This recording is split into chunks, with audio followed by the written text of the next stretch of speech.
Mesdames et messieurs, merci de suivre Critique Info.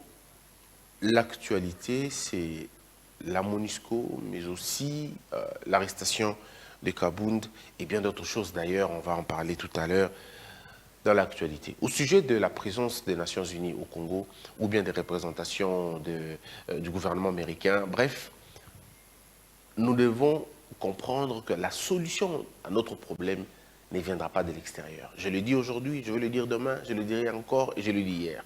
Nous devons nous-mêmes, comme je le dis et je me tue à le dire, travailler notre propre réplique. Les Nations Unies, les États-Unis, ce ne sont pas des gens sur qui nous devons compter vraiment pour dire non, ils vont résoudre notre problème. Ils ne résoudront aucun problème, puisque la politique américaine, elle est menée, si vous voulez, par, on va dire, les multinationales. Ceux qui comprennent la dialectique politique, ils vont comprendre. C'est les multinationales qui gouvernent l'Amérique. Et ces multinationales, eux, gouvernent l'Amérique, mais en Amérique, il y a un autre contrepoids, c'est l'opinion politique, l'opinion publique. L'Amérique, l'Angleterre, la Belgique, ces grands pays-là, ont un respect profond à leur opinion nationale. Ça veut dire, les multinationales peuvent avoir exercer une sorte de pression au Sénat, sur l'Assemblée nationale, chez la Chambre des représentants, et même sur l'exécutif, et même sur la Maison-Blanche. Et vous le savez d'ailleurs, même dans les grands partis, les démocrates tout comme les républicains, ils s'accusent mutuellement d'être à la merci de ces multinationales. Souvenez-vous de ce qu'on disait d'Obama, souvenez-vous de ce qu'on a raconté sur Trump. Donc tous ces gens-là sont derrière généralement ces multinationales. Alors ces multinationales sont ceux qui, aujourd'hui, sèment tout ce que nous connaissons à l'est de la République. Ce sont ces multinationales-là. Ce sont les grandes puissances économiques. Ce sont ces gens sur qui les présidents américains, le Sénat américain, la Chambre, tout ça américain, dépendent essentiellement de ces gens-là. Puisqu'ils ont des besoins, ils ont besoin des financements de leurs partis politiques, les financements de leurs questions électorales, ils ont besoin des financements pour beaucoup d'autres choses. Alors c'est généralement ces multinationales qui sont généralement des caisses noires pour la grande politique du monde. Et une fois que vous avez compris ça, c'est déjà bon. Le reste va vraiment se déplier sous vos yeux et vous comprendrez. Donc, lorsque un pays africain veut changer la dynamique américaine ou la dynamique occidentale, ce pays doit se reposer ou doit reposer tout son arsenal, tous ses efforts sur l'opinion politique. Or, l'opinion publique en Amérique, c'est elle qui a arrêté la guerre en Irak. C'est elle qui a arrêté la guerre du Vietnam.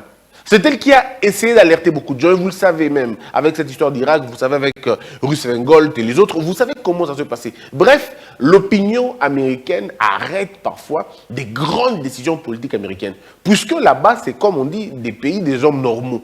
En fait, quand l'opinion dit non, c'est non.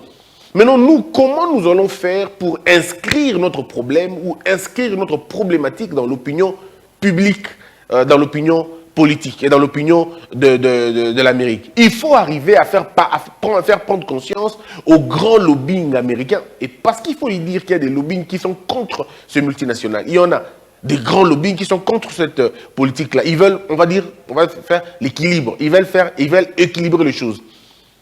Alors, ces grands mouvements-là sont là. Et quand on dit le Sénat est entre les mains de multinationales, ce n'est pas tous les sénateurs. Il y en a des sénateurs très influents qui ont mené des guerres contre ces groupes, contre ces grands groupes.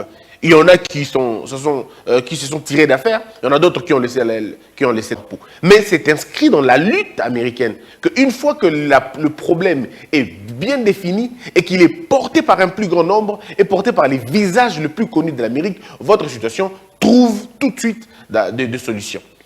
Mais malheureusement, nous, au Congo, nous ne sommes pas dans ces conditions-là. Nous allons nous jeter dans la gueule des politiques américains, des politiciens américains, qui, eux, sont à la merci de ces multinationales qui nous font des problèmes. Donc, vous voyez, on est dans un cercle vicieux. Vous croyez régler le problème avec les politiques dépendent de ces multinationales vous font la guerre ici. Et donc, du coup, vous êtes dans un cercle vicieux, vous n'arrivez pas à trouver de solution. Or, la seule façon pour vous de sortir de ces schémas, il faut sortir de ces paradigmes-là, voir le problème autrement.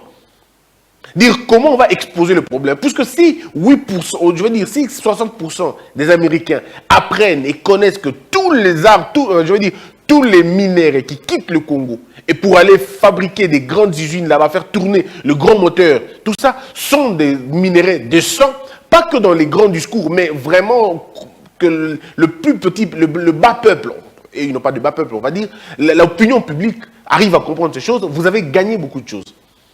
Mais malheureusement, comment l'inscrire? Il y a des mécanismes de le faire. Il y a des grands groupes qui sont là. Il y a des sénateurs qui sont là. Il y a des politiciens qui sont là. Il y a des leaders d'opinion qui sont là. Il y a des grands médias qui sont là, qui ne sont vraiment pas à la solde de ces choses-là. On peut bien. Alors ici, il faut refuser l'idée du fatalisme, comme pour dire, c'est fini, on ne pourra plus rien. Non. Il faut toujours voir qu'au-delà de tout ce qui nous arrive, nous avons la capacité de changer les choses. Puisque vous le savez, mesdames et messieurs, je l'ai toujours dit, le chaos d'un pays, c'est lorsque ce pays-là, lorsque la jeunesse de ce pays ou lorsque l'élite de ce pays est touchée dans sa capacité de réagir à ce qui arrive à ce pays. C'est-à-dire que le problème n'est pas quand le mal nous arrive, le problème n'est pas qu'on nous attaque, le problème n'est pas que le multinational nous fasse la guerre, le problème n'est pas que le multinational nous tue, non, le problème n'est pas que le Rwanda nous menace ou nous agresse, ce n'est pas ça le problème. Le problème, c'est comment nous réagissons à ce qu'on nous fait, à ce qu'on nous inflige. On a infligé autant d'injustices au Vietnam, l'histoire nous a prouvé que grâce à la bravoure et à l'intelligence de ces Vietnamiens, ils ont trouvé gain de cause. Aujourd'hui, vous voyez vous-même comment ça s'est passé avec un peu de recul. Regardez ce qui se passe entre la Chine et le Taïwan. Vous avez une idée de ce qui s'est passé exactement. Mais aussi, quand vous regardez dans l'histoire, ce qui s'est passé entre les États-Unis et le Cuba, ça vous montre à suffisance comment un peuple peut déjouer des grandes puissances, des grandes machines. Je vous ai toujours dit, avec tout ce que vous avez comme richesse, avec tout ce que vous avez comme potentiel, n'espérez pas à la bonne foi des autres. C'est de la naïveté que de croire que les gens prendront conscience de votre problème. Ce n'est pas possible. Le grand groupe qui bénéficie de de cette situation, n'attendront jamais que vous puissiez vous relever. Et ce n'est pas à eux de le faire de toutes les façons. C'est à nous de décider de comment nous allons nous mettre en place. Mais les schémas tels que je le vois, cette manière de voir les choses, cette manière d'attendre que les États-Unis disent, que la France dise, que l'Amérique dise, notamment on envoie les gens pour discuter, je crains que cette situation fasse durer longtemps les choses. J'ai même entendu des gens,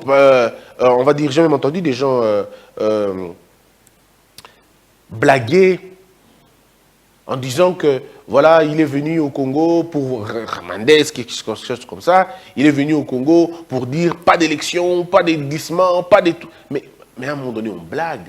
Mais vraiment, vous blaguez. Ce pays-là, comment vous le prenez? Comment vous le comprenez? Donc, on venait encore au niveau où les gens doivent attendre tout de l'extérieur. Mais ce n'est pas possible. Et ceux qui disent ça, ce sont ceux qui sont censés éclairer l'opinion. Ça veut dire des leaders d'opinion. Regardez ce que mon aîné, Franck Diongo, a dit. C'est mon aîné pour qui j'ai beaucoup de respect, j'ai beaucoup d'estime, et il le sait. J'ai beaucoup d'affection, beaucoup d'amour pour lui. Seulement, je me dis, quand Kouloutou dit ne peut pas trahir, la MONUSCO ne peut pas partir avant les élections, elle doit rester voir la défaite de Félix Tshisekedi.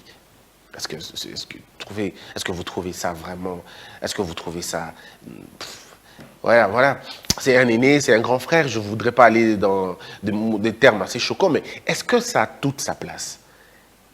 Est-ce que c'est même décent d'imaginer des choses comme ça? Voyez-vous, ça ce n'est même plus le populisme, en fait. Ça, ce n'est même plus le populisme, c'est une sorte de rancœur que l'on a. On fait une fixation sur un individu. Pourtant, nous savons tous que cette histoire de fixation des individus ne nous apporte absolument rien. On a fixé Mobutu, il a été remplacé par Kabila. On a fixé Kabila, il a été remplacé par son fils. On a fixé le fils. Où en sommes-nous aujourd'hui? Donc le problème n'est pas là. Et si on continue à fixer Tshisekedi, on aura quelqu'un d'autre. Mais le problème, nous n'allons pas sortir du problème. Il faut plutôt fixer le problème. Il faut fixer les questions qui nous embêtent, les questions qui nous dérangent. Ce n'est pas l'homme qui pose un problème. C'est le système que nous avons depuis longtemps qui nous gêne. Et les hommes, malheureusement, certains d'entre eux n'arrivent pas à résoudre ce problème-là. Mais ça ne va pas, on ne va pas aller dans la fixation, voilà. Donc, puis après, qu'est-ce que la MONUSCO a à voir avec les élections? La MONUSCO était là en 2006, Kabila est passé, la rue criait Bemba, mais la MONUSCO était là. Attendez, La MONUSCO était là quand Tshisekedi perdait les élections, alors que la rue scandait le nom de Tshisekedi, les urnes parlaient de Kabila. La MONUSCO était là. La MONUSCO était là, ici, quand on a crié, Martin Fayulu a perdu les élections et tout ça. Mais attendez, moi, à un moment donné, je me dis, est-ce qu'on fait des bonnes lectures ou on ne les fait pas? Donc, nous sommes encore en train de croire que la MONUSCO va résoudre le problème. Quel est le lien que la MONUSCO a avec les élections? C'est quoi les rapports? Si la MONUSCO voit la défaite, et puis après, c'est quoi? Les gens oublient une chose, et je dois vous le dire. Ça ne sera pas difficile pour Félix Tshisekedi de refaire l'opposition. Non. Ça ne sera pas difficile pour lui. Pourquoi? Parce qu'il a été dans l'opposition, il a grandi dans l'opposition, il a fait toutes ses preuves dans l'opposition. Et dans l'opposition, il a fait plus de 32 ans. Ou si vous voulez, 36 ans d'opposition. Au pouvoir, il n'a que 4 ans. Donc il est beaucoup plus facile pour celui qui a déjà été dans l'opposition de revenir à l'opposition. Donc ce n'est pas une chanson nouvelle quand on dit Tshisekedi à cause de mon opposition. Ce n'est pas une chanson nouvelle. Et vous allez voir, qu'est-ce que Tshisekedi n'a pas connu dans ce pays? Il a connu les humiliations, il a connu la frappe, il a connu la fuite, il a tout connu. Il n'y a rien qui puisse le dépasser. Ce qui manquait dans la vie de Tshisekedi, dans la vie de Félix Tshisekedi, c'était le pouvoir. Il a maintenant. Il a tout ce que l'on peut vouloir avoir dans la vie d'un homme. Il a été dans l'opposition, il est maintenant au pouvoir. C'est ce que les hommes veulent avoir dans leur vie. Donc pour lui, ce n'est plus une chose. Je ne comprends pas pourquoi on fait une fixation. Il faut qu'il ne pas comprendre la logique. L'opposition rend toujours des gens, ceux qui balingui, et rendra toujours populaire, et rendra toujours un peu célèbre. Ceux qui balingui, ceux qui travaillent dans la condition malunga, va se rapprocher d'un peuple, et puis ça sera image. Donc à un moment donné, arrêtons de, voilà, Tshisekedi a fait ceci, Tshisekedi a fait cela. Ça ne nous aide absolument à rien.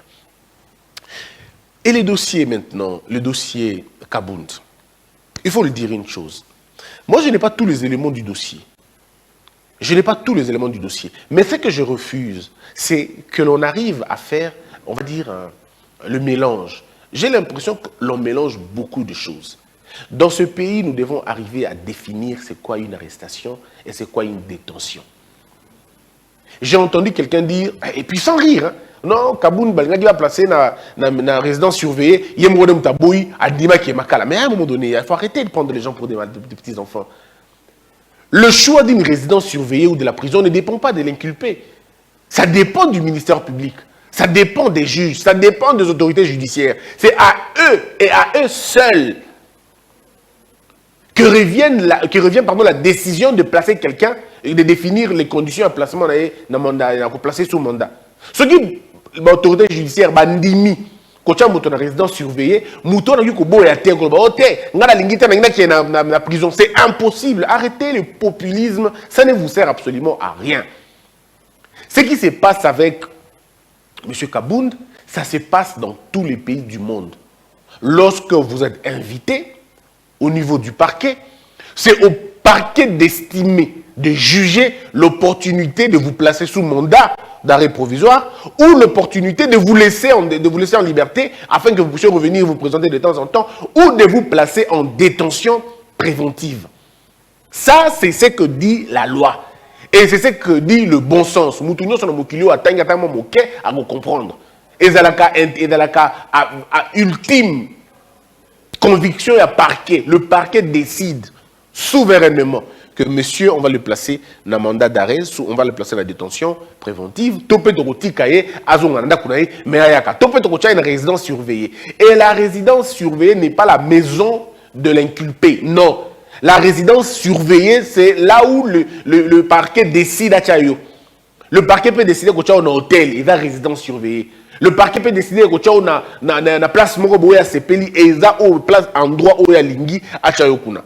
Alors, comment les gens confondent des choses comme ça? Si vous êtes journaliste, vous êtes politicien, mais qui a un parcours tanga droite, et c'est un peu de te calmer.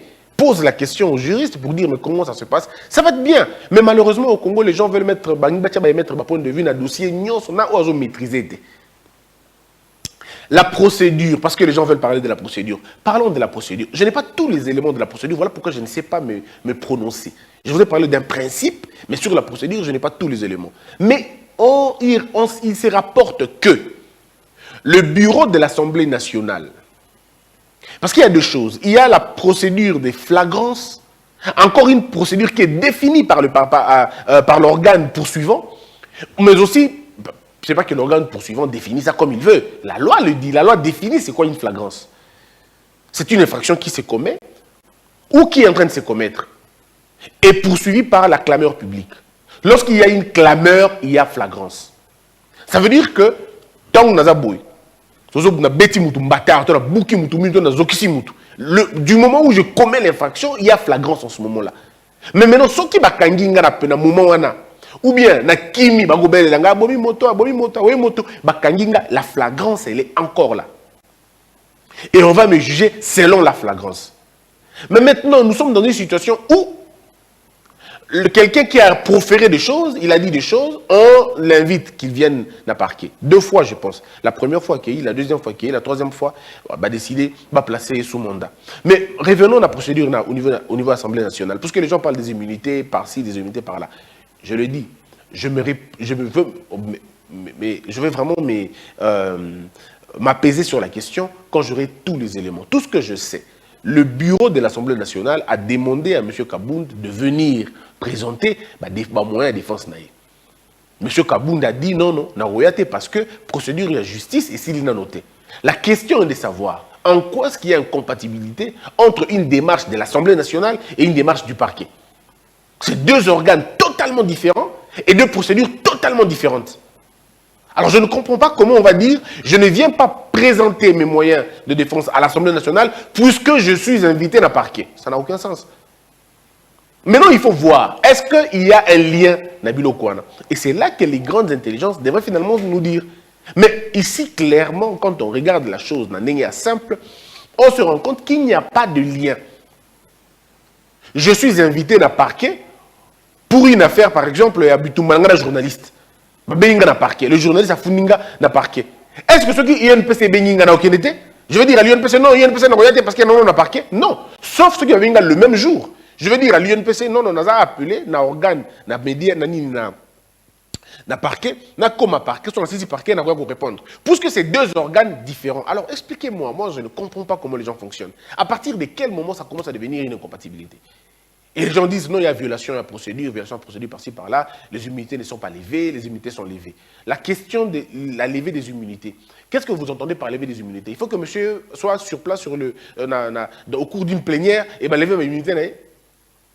Est-ce que vous pensez qu'il n'y a pas eu levée des immunités? Ça, j'en sais rien aussi. De toute façon, je ne peux pas, c'est pourquoi je dis que je ne sais pas m'avancer, donner mon point de vue sur des questions comme lever des immunités. Mais sur la question, il y a communiqué, on a monaki, il y a l'Assemblée nationale, on a lobby qui a bengi monsieur il y a 2 fois, et que monsieur Yemoko Passala qui communique, lobby qui a koyate parce que, Aza déjà a une affaire en justice, Assis ça m'a fait en justice, Bongoaya, et c'est en ce moment-là que je donne mon point de vue. Je dis non, ce n'est pas 2 procédures différentes. Pardon, ce n'est pas 2 procédures contradictoires. C'est des procédures qui sont distinctes du point de vue que dans l'instance de mon côté. Va dans tel endroit, va dans tel endroit. C'est tout simplement ça. Il aurait dû faire ça, peut-être qu'il allait présenter son moyen de défense et peut-être on n'allait pas en arriver là. Mais cet esprit de vouloir, on va dire, défier les gens, attitude, le boko licolo, tout ça que toi danger, c'est bien. Mais en réalité, ce sont des choses contre-productives. Puisque la prison n'arrange toujours pas les choses. Plusieurs personnes pensent que la prison arrange les choses. C'est dans des petits cas, dans des cas exceptionnels que la prison a arrangé les choses. Plusieurs personnes qui sont allées en prison au cours du 21e siècle, commençons même dans l'année 90, et c'est difficile au côté de la prison pour vivre dans ma condition malunga. Sauf ceux qui causent dans les qui nobles. Mais en même temps, il faut finalement faire comprendre aux Congolais que tout comme à un niveau OEA, au lobby likambu prouvé yango. C'est aussi ça ce qui est intéressant. Au lobby likambu au prouvé yango. Quand tu dis aux gens que mitu que bimba avion ezo bimba na Congo comment on appelle ça, naba dollar rébellé. C'est bien de le dire. Maintenant il faut le prouver. Maintenant quand il faut prouver comme non, moni et comme acharnement. Arrêtons cette mentalité de croire que les hommes politiques puisqu'ils sont de quel bord soient-ils, arrêtons de croire ça. Nous-mêmes, nous fragilisons notre propre appareil judiciaire dans notre imaginaire. Donc, un opposant peut violer, ce qui va kangaye et comme au montage, va monter. Donc, du coup, les opposants deviennent finalement des saints Et eux, ils ne peuvent rien faire, ils ne peuvent pas violer la loi, ils ne peuvent pas commettre des infractions. Ceux qui opposent à tout le monde, c'est que qui piège, c'est là qui est. Ceux qui opposent à Bengani Mosine Nandaku volontairement pour Alingi, c'est que Mosine va utiliser. Donc, du coup, on est dans une sorte de purification de l'opposition et de la diabolisation du pouvoir. Ça, ce qui est le principe, c'est l'inanition de la nation. Mais si nous allons dans la logique qu'il y a, l'État reste l'État. Que vous soyez fort, que vous soyez faible, devant la loi, vous subissez comme tout le monde, je suis bien d'accord avec ce principe-là. Alors, quand j'entends les gens dire, par exemple, que Baka arrestation est commis et belé, mesdames et messieurs, quand quelqu'un vient à la télévision vous dire que le chef de l'État est menacé, mais il faut qu'on vous invite pour vous poser des questions. On est dans quel pays où on va commencer à dire des choses à la télé comme on veut et on ne vous invite pas pour vous poser des questions? Et quand on vous invite, ça veut dire qu'on ne vous aime pas? Non. Apprenons à vivre dans un état de respect et dans un état de responsabilité. Cet état qui faisait la promotion à la bêtise, n'est comme si c'était au niveau haut. Et les gens disent, non, l'époque Kabila, mais l'époque Kabila, l'époque il y a M. Kabila, pour qui j'ai beaucoup de respect, d'ailleurs beaucoup d'estime, dans un système où on n'a pas l'homme, mais pendant le système, il y a gestion, il y a Kala. Mais c'était de l'anarchie. Tout le monde pouvait dire ce qu'il voulait. Et vous pensez que c'est ça la liberté d'expression? Non. La liberté d'expression, c'est le respect de la loi. C'est ça la liberté d'expression. Vous ne respectez pas la loi, vous dites des choses incongrues, on va vous arrêter pour ça. Vous n'allez pas vous cacher derrière la liberté d'expression. Non, liberté d'expression, ce n'est pas liberté d'insulte. Ce n'est pas liberté d'injure. Ce n'est pas la liberté de la diffamation. Ce n'est pas la consécration aux imputations dommageables. Ce n'est pas la prime à la délinquance. Non. Liberté d'expression, ça veut dire des choses conformément à la loi, sans heurter les consciences des autres. Les gens oublient que diffamer quelqu'un, ça ne veut pas dire avoir tort ou avoir raison. Non. Tu peux dire une chose vraie, mais si ça porte atteinte à mon honneur, j'estime que tu m'as diffamé. Non, non, non. Même si tu dis des choses vraies, du moment où tu n'es pas le juge et que tu as dit des choses qui ont heurté ma conscience, qui ont heurté ma réputation, qui ont gêné ce que je suis, je peux te porter plainte, ok? Je vais appeler ça la diffamation. Et toi, quand tu vas aller défendre ces choses-là, oui, on va dire, on va ouvrir un autre dossier, peut-être pour vol. Oh, Bosemba Iba Kimbongo, très bien. La la justice, tu peux défendre par rapport à la diffamation. Après, tu peux le dossier à vol maintenant. Ah, bon, c'est ma baki ko ibaki total asiko. Ce qui va coûter un peu ibaki effectivement, bako kanganga pe nangu. Mais yo ko zala nanu na bakoma diffamation. Ce qui boyebi mbekambo na te batunaka. Batunaka. Otuni moto bonabi ya bino ba juste diffamer ezani. Ba imputation dommageable ezani. Ba calomnie ezakani nyango. Injure publique ezani. Ça vous permet de comprendre ces choses. Sinon, c'est extrêmement compliqué, c'est ce qu'on est en train de faire au Congo maintenant. Donc, personne ne peut être poursuivi. Personne ne peut être attaqué. Personne ne peut être condamné dans la justice. Ça ne va pas. À un moment donné, il faut que les gens comprennent que la loi, c'est la loi. On ne peut pas commencer à s'amuser. Bon, ok, la TV, au fingi président de la République, au fingi Mossina, au fingi Banana, au fingi armée, au fingi parlement. Mais attendez, on n'est pas dans un... C'est pas un dépotoir. C'est un État, c'est une République. Alors ne me ramenez pas des choses comme quoi, à l'époque, on le faisait aussi. À l'époque, ce n'était pas un État, c'était une anarchie. Ce n'était pas un État. C'est qui est l'État où on va insulter les chefs, la famille du président de la République, et vous trouvez ça normal. Et vous mettez ça dans le compte de la liberté d'expression. Non, mais à où vous savez ce que vous faites, ou vous ne savez pas ce que vous faites. Non. Oh non, à l'époque, il y avait qui bon côté. À l'époque, il y avait qui fini batikio. Non, non. Et puis j'ai même entendu une députée, ceux qui sont sénatrices, ceux qui sont députés, elle dit sans rire, hein, non, s'il fallait qu'on arrête les gens, tous nos compatriotes allaient être en prison. Mais vous n'avez même pas honte. Vous n'avez même pas honte. Le peu d'honte. Ça veut dire que vous avez gouverné un pays pendant 18 ans et vous avez favorisé la délinquance politique. C'est-à-dire que vous avez toléré les insultes au nom de la liberté d'expression. Si vous ne savez pas ce que c'est la liberté d'expression, demandez, on va vous le dire. Non. Liberté d'expression, on veut. La liberté d'expression s'exerce dans la critique, dans les recommandations, dans les protestations, dans les manifestations. On est bien d'accord, mais pas dans les insultes. Non. Pas dans les accusations inutiles et gratuites, pas dans la diffamation. Si nous voulons être un état d'ordre, remettons la morale en place. Que les gens aient du mal à accuser. Que les gens aient du mal, que les gens aient du mal à insulter. Que les gens aient du mal à diffamer. Ça veut dire que quand quelqu'un est devant sa télévision, il pèse ce qu'il va dire. Puisqu'il sait que s'il tombe dans la diffamation, on va l'arrêter. Moi, je suis contre cette histoire de délit de presse. Je suis contre, comme vous n'avez aucune idée. Ma dépénalisation. Je suis contre cette histoire. Je suis journaliste personnellement, mais je suis contre la dépénalisation des délits de presse. Je plaide, moi personnellement, pour la responsabilité d'abord.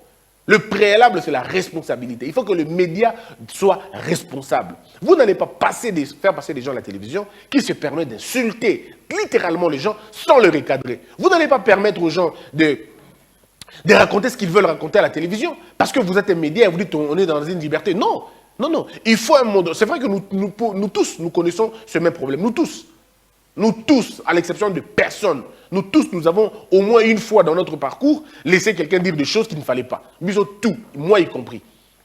Mais ce n'est pas bien. Ce n'est pas bien. Nous faisons nous tous des efforts pour éviter qu'il y ait un commun. Biso nyonso tanga moko nazo bisa bino et comme la biso nyonso que na plaisir ya TV au tiki mutu mo n'importe quoi. Sans recadrer, ça nous arrive tous mais ce n'est pas une bonne façon de faire les choses. C'est pas une bonne manière. Ngalo ba toujours que mabe est comme la muté parce que ngane na sali yango. Non. Mabe ko tika la mabe atanga na sali yango et ce n'est pas parce que ngana sali mabe que mabe wana na robe la côté je continuerai à clamer le mal même si je le fais. Parce que le mal ne sera jamais bien parce que tout le monde le fait. Et le bien ne sera jamais mal parce que personne ne le fait. Il faut à un moment donné que les gens comprennent qu'un État, c'est un État d'ordre. La télévision, ce n'est pas un endroit où les gens viennent raconter des histoires. Non, non. La télévision, c'est un endroit où les gens viennent communiquer, où les gens viennent former, où les gens viennent divertir. On ne peut pas se servir de la télé pour jeter de l'opprobre sur les autres, pour humilier les gens. Non. Revenons à une société normale. Tout ce que je demande, Yangwana, revenons à une société normale. Puisque là, on est en train de sortir des principes. J'estime qu'il y a un des très important. Et puis cette façon de faire, moi je ne comprends pas, où tous les leaders politiques doivent se faire accompagner jusqu'à la enceinte qui a parlé de justice. Mais c'est quel mes frères, c'est quel pays on a exactement? Dans le billet. Donc, en France, tant que Sarkozy, c'est quoi l'affaire? Et vous avez suivi ce que Donald Trump a dit. Donald Trump a manqué du respect aux Africains, encore une fois. Mais je crois qu'il a dit la vérité. Donald Trump se permet de prendre les documents officiels et de les amener chez lui. La justice américaine va perquisitionner la maison de Donald Trump. Je me dis, c'est ça qui est au Congo. C'est-à-dire dans la RDC awa, vous imaginez dans la RDC, justice nabiso et côté na kingakati pour le kotala biloko to ba document au bazo ko estimé et ko zala à l'état mais na kingakati. Est-ce que vous imaginez scandale ngosali manakina na Congo? Les gens allaient dire tout sauf rien. Mais là aux États-Unis, bakei kokota na bureau nanda ko ya Donald Trump. Kokende kotala soka na ba document, peut même effectivement ala na ba document à l'état et prendre nanda ko na. Bakei ko et vous avez entendu ce que Donald Trump a dit? Donald Trump a dit c'est une histoire digne d'un pays à tiers-monde. Est-ce que vous imaginez? Abiloko bo sala oh ils en bien pour na pays à tiers-monde. Donc ça dit nous on est encore dans ça. Na 21e siècle. Alors bité que ça biloko ça les makana Asie té. Alors bité que ça biloko ça les makana Europe ceux qui paient non on le bien côté. Alors bité que ça biloko ça les makana côté non tiers-monde. Donc bicho ba oyo ndo to na kata makambwana et on sait la définition de tiers-monde selon Bango. Donc voyez un peu comment nous sommes réduits même dans l'image d'Abisso. C'est ça notre problème. Il faudrait à un moment donné que les gens comprennent que tout tombe la justice Nabisso. Moi je me dis toujours, un bon ministre de justice Yamboka Nabisso interdira que les leaders politiques ou les leaders religieux, peu importe la nature de Bango, va se faire accompagner de la population de Bango. Même si la force reste à la loi. Vous devez les dissuader de ne jamais venir. La prison n'a jamais n'a jamais manqué d'espace pour mettre tous les récalcitrants. Non. Exprimer un ras-le-bol, on le comprend. Mais braver la justice, c'est inadmissible. Ça ne peut pas se comprendre. Il y a palais de justice, il y a parquet. Et ces gens profèrent des insultes à l'endroit. Mais attendez, waouh! Un jour, tu pour dire que tu comprendre. C'est-à-dire que tous les leaders politiques se font accompagner. Bangomoko, c'est fait accompagner. Et ces gens-là, quand ils partent, ce n'est pas pour dire des choses bien, c'est pour insulter. C'est-à-dire que vous avez des groupes de gens qui se permettent de prendre assaut à pareil moment de la justice. Et vous trouvez ça normal. Tout dans le bureau, aux accontents, ça justice, kakande, ça,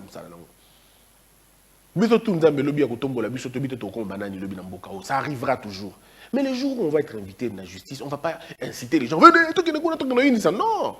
Viens comme un responsable, viens discuter. On t'appelle parce qu'on estime et puis voilà. Et puis vous allez ici, vous allez. Le problème, c'est que est-ce qu'on peut faire une politique sans véritablement tomber dans les invectives? Il y a possibilité. Il y a possibilité de faire une politique normale. Lorsque M. Kaboud n'était pas d'accord avec le régime, mais M. Kaboud n'allait pas se permettre d'attendre encore longtemps. Non.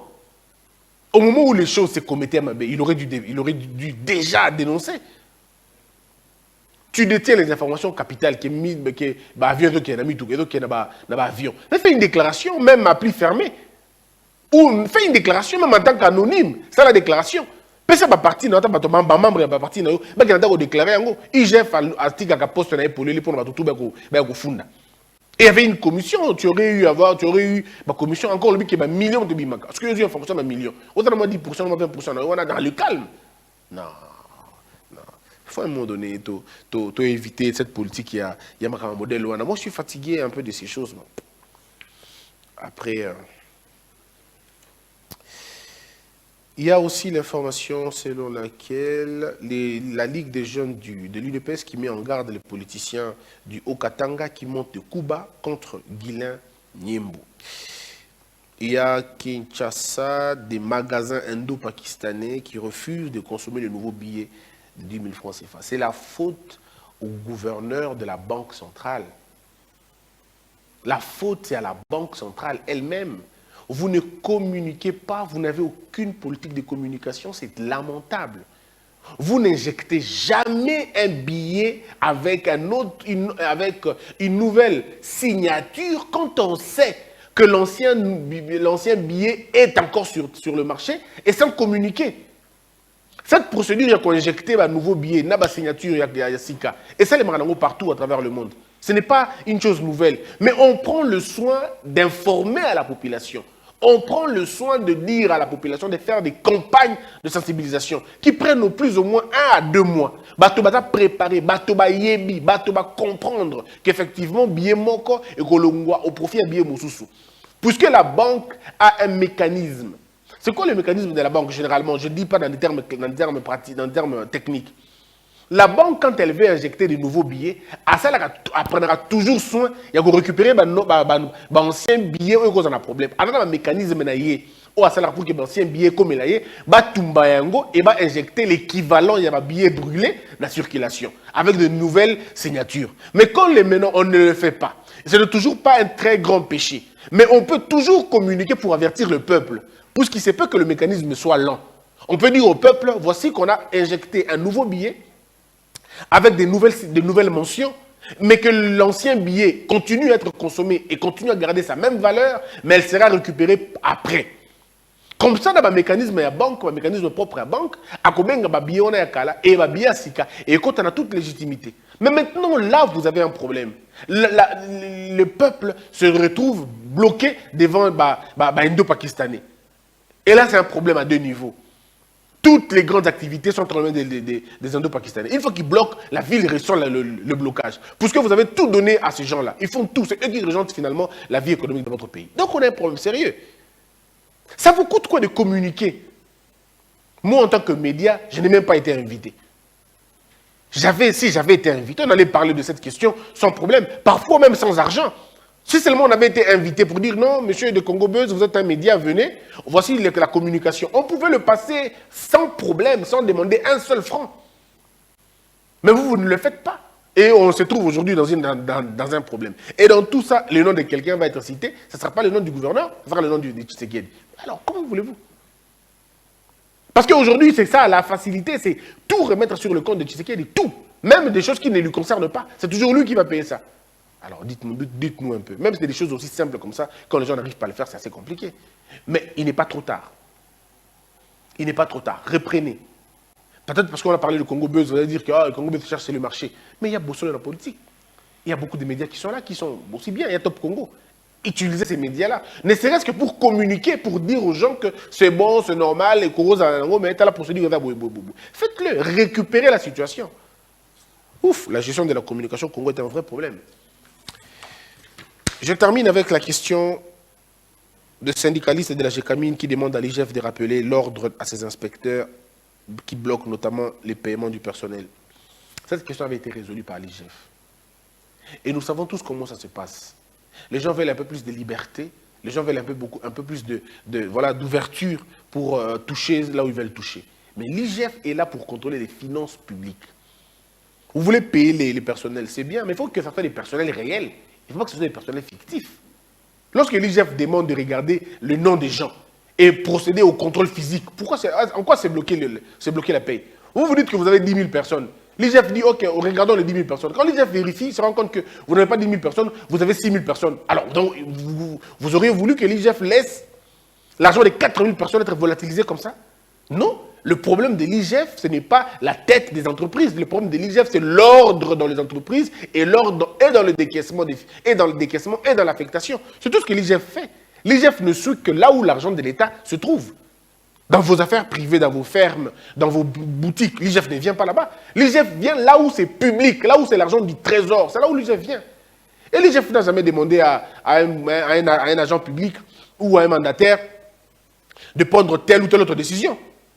Mais si la décision implique l'argent, l'IGF s'invite en disant « Ok, tu veux faire quoi avec l'argent ?» Où est le mal? Mais c'est ça son rôle. Arrêtons un peu de tout diaboliser, ça ne sert absolument à rien. Mesdames et messieurs, j'ai été assez long aujourd'hui. Que la peur quitte nos esprits et que Dieu bénisse la RDC. Debout, Congolais, unis par le sang, unis dans le fort pour l'indépendance. Tués aux hommes, si obinois, Daimana, Shido, Tweneleye, Nakinya, Panapiko, Namosala. Totonga mboka koleka kitoko na kimia bana Kongo toyembani loyembo lonene ya lisa.